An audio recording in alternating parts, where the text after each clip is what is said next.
எல்லோரும் எப்படி இருக்கீங்க? இப்போ வந்து முருங்கை இலைய வச்சு எப்படி சூப்பு செய்யலான்னு பார்க்கலாம். அதுக்கு வீட்டில் இருக்க முருங்கை மரத்தில் இருக்கிற அந்த இலைய வந்து கத்திரிக்கோலை வச்சு வெட்டி வெட்டி எடுத்துக்கோங்க. வெட்டி எடுத்து நல்லா சுத்தம் பண்ணி நல்லா நீட்டாக எடுத்து தண்ணியில் கழுவி வச்சுக்கோங்க. அதுக்கப்புறம் வந்து ஒரு 2 லிட்டர் குக்கர் எடுத்துக்கோங்க. குக்கர் எடுத்துகிட்டு அதில் 2 ஸ்பூன் வந்து எண்ணெய் ஊற்றிட்டு, அதுக்கப்புறம் கடுகு உளுந்த பருப்பு ஒரு வெங்காயம் வந்து ஒரு வெங்காயம் எடுத்து போட்டுக்கோங்க. அதுக்கப்புறம் அதை நல்லா வதக்கிட்டு, அதுக்கப்புறம் இந்த கழுவி வச்ச அந்த முருங்கைக்கீரை எடுத்து அந்த குக்கரில் எடுத்து போட்டுருங்க. ஒரே ஒரு ஸ்பூன் வந்து உப்பு போட்டுக்கோங்க. அப்புறம் மெஷரிங் ஸ்பூனில் வந்து ஒரு அரை ஸ்பூன் வந்து மிளகுத்தூள் எடுத்து போட்டுக்கோங்க. போட்டுட்டு வந்து 1/2 லிட்டரு வந்து மெஷரிங் கப்பில் வந்து 1/2 லிட்டரு எடுத்துகிட்டு தண்ணியை ஊற்றி அதை எடுத்து அதில் ஊற்றுங்க. உங்களுக்கு மெஷரிங் கப் இல்லைன்னா 1/2 லிட்டரு வந்து ஜூஸ் பாட்டில் எடுத்து அதில் 1/2 லிட்டரு தண்ணியை ஊற்றி அதை எடுத்து இதில் ஊற்றிடுங்க. ஊற்றிட்டு அதுக்கப்புறம் வந்து லேசாக கிண்டி விட்டுட்டு ஒரு தக்காளி ஒன்று எடுத்து அதில் போட்டுக்கோங்க.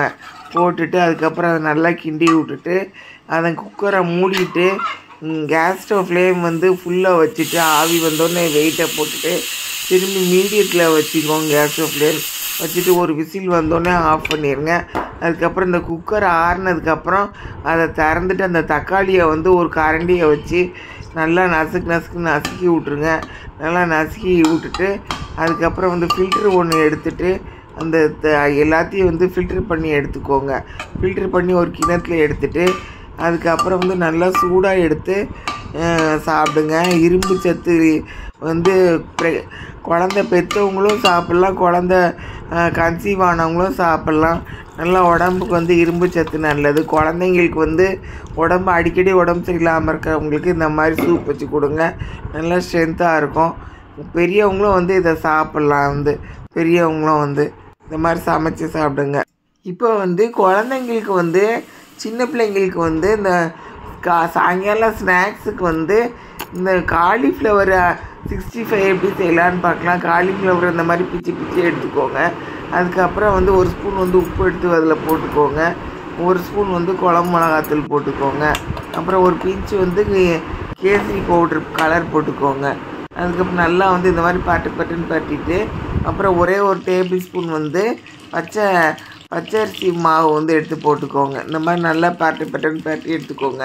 இதுதான் வந்து பதம். இப்போ வந்து கடாயில் வந்து எண்ணெய் ஊற்றிட்டு அந்த எண்ணெய் கொதிச்சதுக்கப்புறம் வந்து கேஸ் ஸ்டவ் ஃப்ளேம் மீடியத்தில் வச்சு அந்த காலிஃப்ளவர் எல்லாத்தையும் அந்த மசாலா போட்டது எல்லாத்தையும் அதில் போட்டுருங்க. அந்த கேஸ் ஸ்டவ் ஃப்ளேம் மீடியத்தில் வச்சுட்டு அது நல்லா வெந்து வந்ததுக்கப்புறம் இதை எடுத்துருங்க. இது வந்து கேஸ் ஸ்டவ் ஃப்ளேம் மீடியத்தில் வச்சுட்டு ஒரு 2 நிமிஷம் கழித்து நல்லா வந்து வெந்ததுக்கப்புறம் அதுக்கப்புறம் திருப்பி விட்டு எடுத்துருங்க.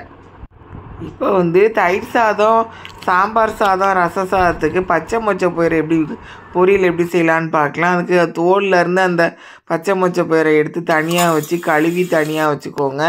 ஒரு 2 லிட்டர் குக்கரில் வந்து 2 ஸ்பூன் வந்து எண்ணெய் ஊற்றிட்டு கடுகு உளுந்தம் பருப்பு வெங்காயம் போட்டுட்டு அந்தளவுக்கு தேங்காய் எடுத்து மிக்சியில் நல்லா அரைச்சி எடுத்துக்கோங்க.